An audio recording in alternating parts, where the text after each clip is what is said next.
Hello दोस्तों, आज हम लोग मैथ का जो न्यू क्लासेस स्टार्ट किए हैं, जो कि पहला दिन हुआ था सांख्यिकी योग्यता का 10 क्वेश्चन बताया गया था।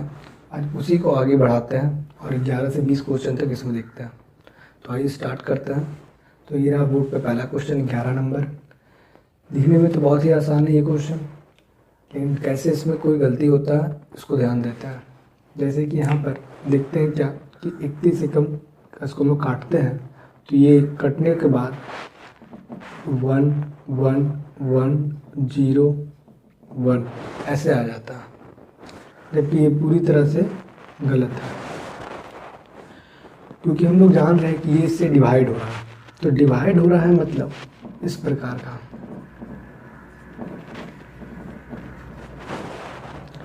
तो सबसे पहले तो जितना भी अंक से हम लोग डिवाइड कर सकते हैं, तो हम लोग 2 अंक को 2 अंक से डिवाइड कर रहे थे। एक बार में 31 कट गया। अब हम लोग संख्या उतारते हैं, तो संख्या 3 उतरेगा, परंतु 3 तो 31 से छोटा है, इसलिए इससे डिवाइड नहीं हो सकता। तो एक और संख्या उतारना पड़ेगा। तो जब एक और संख्या उतारते हैं, यानी एक ही उतरता है, अगर एक से ज़्यादा उतारते हैं तो जितना उतारेंगे उतना शून्य बैठाता है। तो यहाँ एक संख्या ज़्यादा उतारे, इसलिए यहाँ पर शून्य हो जाएगा। फिर 31 से डिवाइड करेंगे, कट गया। फिर उतरेगा 3, फिर एक और उतारना पड़ रहा, तो फिर यहाँ पर एक बार में कटा था 31, फिर ये 0, फिर ये एक बार में कटा, फिर आया कौन, अब आएगा 0।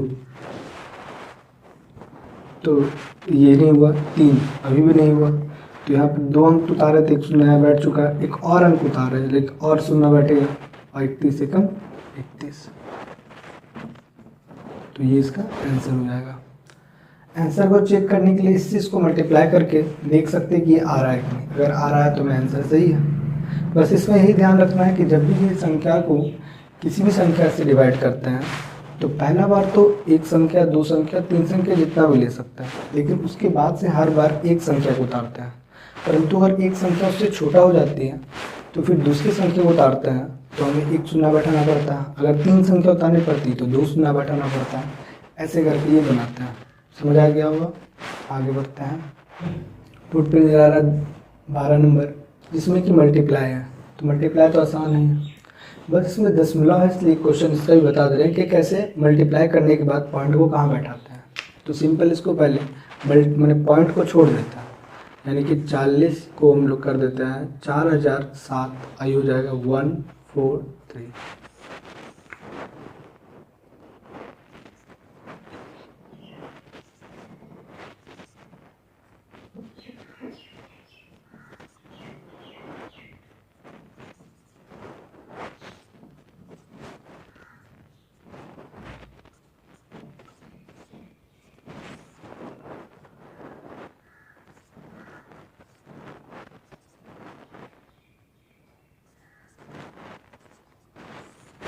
तो ये हो गया गुना करके आया 57 मैंने 5,73,001। अब क्या करेंगे, देखेंगे कि पॉइंट के दाएं तरफ कितना अंक था। तो यहाँ देखते हैं पॉइंट के दाएं अंक 2 अंक था, और यहाँ पॉइंट के अंक भी दाएं में 2 अंक था, तो 2 2 4 अंक। तो इधर से दाएं साइड से 4 अंक के बाद पॉइंट बैठा देंगे, तो 1 2 3 4 यहाँ पर पॉइंट बन जाएगा। तो इसका आंसर हो जाएगा। समझ आ गया होगा। आगे बढ़ते हैं। तो अगला क्वेश्चन 13 नंबर बोर्ड पर नजर आ रहा होगा। ये बहुत इंपॉर्टेंट है, बहुत सारे एग्जाम में क्वेश्चन पूछा जा चुका है। दिख रहा होगा कि सेम डिजिट यहाँ पर भी है और सेम डिजिट यहाँ पर भी है, बस यहाँ पर पॉइंट के बाद 1 अंक है, यहाँ पॉइंट के बाद 2 अंक है, और यहाँ पर पॉइंट के बाद 2 अंक है, यहाँ पॉइंट के बाद 2 अंक है, यानी सिर्फ यहाँ पे अंतर है। तो ऐसे तो इससे डिवाइड करेंगे तो इतना ही आने वाला है। सिर्फ समझना है कि पॉइंट कहाँ बैठेगा। तो यहाँ से पॉइंट को यहाँ करने के लिए क्या करना होगा, तो हम लोग जानते हैं कि 0.2 को अगर 2 बनाना है, यानी कि पॉइंट को इधर लाना है, तो 10 से गुना करता है, जिससे क्या होगा, ये गुना होकर 2 बन जाता है। तो यहाँ पर भी यही करेंगे, इसको इधर लाने के लिए 10 से गुना कर देंगे। अब 10 से इधर गुना किए हैं, तो जो आंसर था उसमें भी 10 से गुना करना पड़ेगा, तब जाके ये 29 ये हो जाएगा ऐसा, और ये हो जाएगा 6.3, और इससे मल्टीप्लाई होगा तो ये इसका आंसर हो जाएगा। बस इसमें यही समझना। हो सकता है पॉइंट अगर यहाँ दिया जाता तो इसमें भी इधर से इधर करने के लिए 10 से यहाँ भी गुना करते हैं, तब यहाँ गुना करते तो नीचे भी यहाँ गुना करते, ऐसे इसको बनाते। ये क्वेश्चन बहुत बार एग्जाम में पूछा जा चुका है, समझ आ गया होगा। आगे बढ़ते हैं नेक्स्ट क्वेश्चन। अगला क्वेश्चन 14 नंबर बोर्ड पे आ रहा होगा। इसमें भी पॉइंट का ही खेल है, समझना है कि रूट के बाद पॉइंट को कैसे बाहर निकालता है। तो यहाँ दिख रहा होगा कि यहाँ 49 है डिजिट में, तो हम जानते हैं 49 जो होता है वो 7 का स्क्वायर होता है, तो यानी 49 के बाहर निकलेगा 7। अब देखेंगे कि रूट के अंदर पॉइंट के बाद कितना अंक है, तो देख रहे हैं 2 2 4 अंक है, तो पॉइंट भी पेयर के साथ 1 निकलता है, तो यहाँ 2 के साथ 1 पॉइंट निकलेगा और 2 के साथ 1 पॉइंट, यानी 2 पॉइंट के बाद बैठेगा। तो 1 अंक हो गया, 2 अंक बनाने के लिए 1 शून्य बैठा देंगे और यहाँ पर ऐसा हो जाएगा। अगर यहाँ पर 6 अंक रहता तब यहाँ पे 3 अंक के बाद बैठता, और यहाँ पर इसको स्क्वायर करने को कहा गया, तो 2 का स्क्वायर होता है 4। तो यहाँ पर पॉइंट के बाद 2 अंक है और इसको डबल यानी कि ऐसे मल्टीप्लाई कर रहे हैं, 2 दूनी 4। तो पॉइंट के बाद 2 अंक है, पॉइंट के बाद 2 अंक है, तो 2 2 4 अंक के बाद पॉइंट बैठेगा, 1 2 3 और ये 4, यानी टोटल हो गया 0.0004। तो यहाँ पर लिख देंगे 0.0004। इसको ऐड कर देंगे, तो कल ही बताए थे पिछला क्लास में कि ऐड करते समय पॉइंट के नीचे ही पॉइंट रखता है। तो हो जाएगा 4070, ये इसका आंसर हो गया। समझ आ गया होगा। आगे बढ़ते हैं नेक्स्ट क्वेश्चन। अगला क्वेश्चन 15 नंबर दिख रहा होगा। यहाँ पर तो सिर्फ कैलकुलेशन ही है और तो कुछ है नहीं। देखते हैं ये कैसे बनेगा। तो सबसे पहले ये मल्टीप्लाई हो जाएगा, बीच में प्लस है तो दोनों अलग अलग पार्ट है, इसलिए इसे मल्टीप्लाई करते हैं। 15 दूनी 30, हाथ में 3, 15 चौक 60, 3 63। आइए इससे 6 बार में डिवाइड हो जा रहा है, कर लेंगे। 6 चौक 24, हाथ में 2, 6 दूनी 12, 2 14। इससे गुना हो तो 15 17 3 51, 5 हाथ में 7 5 22। ये इससे गुना करेंगे तो 4 5 20, 4 5 20 2 22, 4 2 6। एक अंक के बाद पॉइंट है तो यहाँ भी एक के बाद पॉइंट बैठाएंगे। तो इसका पॉइंट का लिखने का कोई मतलब नहीं है, जीरो का, सो हटा देते हैं। तो ये हो जाएगा 636 और ये घटेगा तो 11 में से 9 और 5 और 1। 9 का देखेंगे कि क्या 9 का पारा में इकाई में 6 आता है, तो हाँ 9 चौक 4 बार में। तो देखते हैं 4 से मल्टीप्लाई करने पे आता है कि नहीं। 9 चौक 36, हाथ में 3, 5 चौक 20 23, हाथ में 2, 4 2 6, कट जा रहा है, यानी ये पूरा पूरी 4 बार में कट के आंसर हो जाएगा। समझ आ गया होगा। आगे बढ़ते हैं। अगला क्वेश्चन 16 नंबर बोर्ड पर नज़र आ रहा होगा। इसमें देख रहे हैं कि सब जगह का प्रतिशत का ही बात हो रहा है, तो कहीं ना कहीं इसको अगर हम लोग लिखते हैं तो ऐसे लिखेंगे x गुना 45/100 प्लस 90 गुना 30/100 बराबर 210 गुना 30/100। तो यहाँ पर तो प्लस का साइन है तो कॉमन लेंगे तो 100 100 100 नीचे कट जाएगा। कैसे, ये दोनों में 100 कॉमन आ जाएगा, 100 और ये 100 कट जाएगा। तो ऐसे हम लोग भी काट सकते हैं। कट गया, बचा क्या, तो यह बचा है 45x और ये हो गया 27, यानी कि 2 शून्य बैठ गया और ये हो जाएगा 6300। घटेगा 006 अब इसको काटेंगे तो 9 से काट सकते हैं, 9 बचे 45, 9 चौक 36, 5 से इसको काटेंगे तो x बराबर 80 कह सकते हैं। यहाँ पर आंसर क्या हो जाएगा 80। समझ आ गया होगा। आगे बढ़ते हैं। अगला क्वेश्चन बोर्ड पर नजर आ रहा होगा। इसमें बस वैसे ही आसान है लिखने का तरीका। 12.5 प्लस 100 का मतलब हो गया गुना, इसको तोड़ेंगे तो 10 चौक 40 और 41/4 डिवाइड 10 का को हटाएंगे तो गुना 10/100। तो हम लोग जानते हैं कि बोर्ड मास नियम में सबसे पहले ब्रैकेट का काम होता है, बिफोर ब्रैकेट। तो ब्रैकेट तो यहाँ कहीं है नहीं। दूसरा ऑफ, ऑफ का ही मतलब होता है ये का। तो जो सबसे पहला काम है हम लोग का करेंगे, उसके बाद डिवाइड मल्टीप्लाई ऐड और सब्सट्रैक्ट करेंगे। तो यहाँ पर जो सबसे पहले ये दोनों को काम होगा तो ये कट जाएगा 25 बार में, तो यानी कि 12.5 प्लस 25 से कम 25 और 25 चौक 100, 100 में 2 जोड़ देंगे तो कितना आ जाएगा, और ये कट के हो जाएगा 1।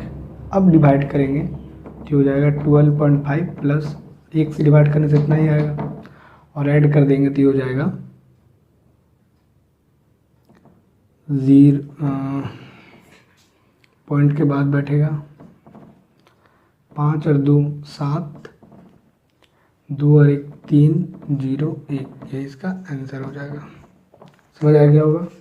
आगे बढ़ते हैं।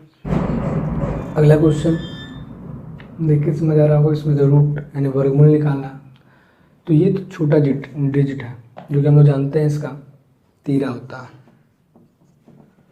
13 का स्क्वायर 169, बट 1521 इसका, ये किसका स्क्वायर है ये कैसे जानेंगे।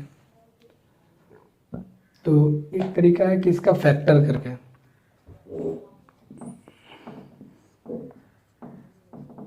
दो अंक को ले रहे हैं तो 0 बैठाएंगे,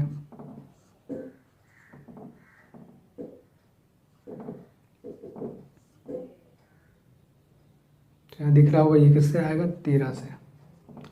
तो पेयर में से एक लेते हैं तो ये हो जाएगा 3 और ये हो जाएगा 13, तो 13 तिया 39, ये इसका यानी 39 का स्क्वायर है।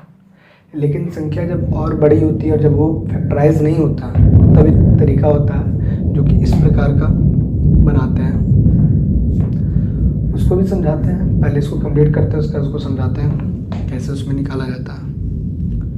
तो कहीं ना कहीं ये हो गया 39 बराबर x, अब बट्टम हो गया 768, ये 3 बार में कटेगा और ये इससे मल्टीप्लाई हो जाएगा, यानी x बराबर 8 या 24, हाथ में 2 6 18, 2 20, 7 21 और 2 23, यानी इसका आंसर हो जाएगा x बराबर 2304। समझ आ गया होगा। 19 नंबर क्वेश्चन, ये पिछले क्वेश्चन पे आधारित दिया गया कि किसका वर्गमूल है, ये कैसे जानेंगे। तो इसके लिए एक तरीका ऐसे निकालता है।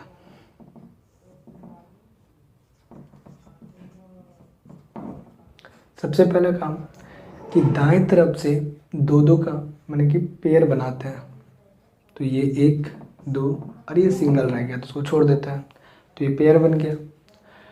उसके बाद एक ये जो बचा है पहले इसका काम करेंगे, तो ये किसके स्क्वायर के बगल में है या किसी का स्क्वायर है ये देखते हैं। तो जानते हैं ये 1 का स्क्वायर 1 होता है, तो हम लिखेंगे 1, यहाँ पे डबल लिखेंगे 1 1, ऐसे करते हैं। 1 से दिए यहाँ पर 1, और पहला बार 1 के यहाँ पर 1 लिख दिया, तो 1 से 1 को घटाएंगे तो बचेगा 0। ये दोनों को ऐड करके यहाँ लिखते हैं, बीच में यहाँ जगह छोड़ेंगे क्योंकि अगला जिससे हमको मल्टीप्लाई करना उसके लिए यहाँ पे जगह छोड़ देता है। अब जो होगा वो एक साथ 2 डिजिट उतरेगा, यानी यहाँ उतर के हो जाएगा 56। अब देखेंगे कि यहाँ पर ऐसा क्या रखें जिसका मल्टीप्लाई करने से उसी से इसके करीब आ पाएंगे, यानी उससे सबसे नज़दीक रहेगा। तो 1 रखते हैं तो 21, जो कि और भी इससे ऊपर हो सकता है। 2 रख के देखते हैं, तो 2 रखते हैं तो 44। अगर 3 रखते हैं तो आता है 69, तो ये तो बड़ा हो जाएगा 69।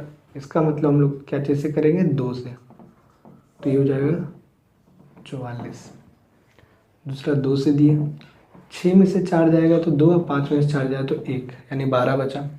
इसको ऐड कर देंगे, फिर इसको यहाँ लिखेंगे 4 और ये हो जाएगा 2। यहाँ पे ब्लैंक छोड़ देंगे क्योंकि अगला जिससे हम लोग काम मैंने गुना करेंगे उसके लिए यहाँ जगह छोड़ दिया। फिर ये 2 अंक उतरेगा एक साथ। अब देखना कि क्या अंक को यहाँ रखेंगे जिससे ये कट जाए। तो दिख रहा होगा यहाँ 5 लिखा है, मैं तो 5 पॉसिबल है कि 5 और 5 रख के देखें। 5 5 25, हाथ में 2, 5 20, 2 22, हाथ में 2, 5 दूनी 10, 2 12, यानी ये पूरी कट गया। लास्ट किससे दिए 5 से, तो ये किसका स्क्वायर हो जाएगा 125 का। इसी प्रकार हम लोग और सबका भी निकालते हैं वर्गमूल। समझ आ गया होगा। आगे बढ़ते हैं। अगला क्वेश्चन 20 नंबर जो कि बोर्ड पर नजर आ रहा होगा, जो कि इस चैप्टर का आखिरी क्वेश्चन है। इसके बाद जो हम लोग आगे नया चैप्टर को देखेंगे, क्योंकि इस चैप्टर में बस और ज़्यादा क्वेश्चन नहीं है जो कि इंपॉर्टेंट हो, ये सब जो था बेसिक्स बता दी गई है। तो चलो बनाते हैं इसको। 65 का हमने गुना 40/100 प्लस 95 का x/100 बराबर 83।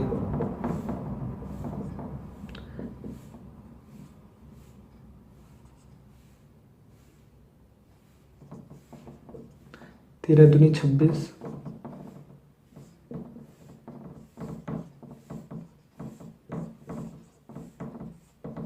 ये कि माइनस होगा।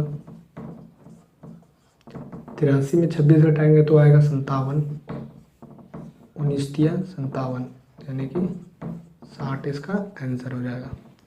समझ आया होगा। आशा करते हैं कि इस चैप्टर में जितने भी क्वेश्चन हो आप लोगों को समझ आया होगा। और भी प्रैक्टिस करने के लिए बना सकते हैं चैप्टर, लेकिन इस चैप्टर में और बहुत ज़्यादा सवाल नहीं है। आगे अगली क्लास में हम लोग नए चैप्टर के साथ पढ़ेंगे।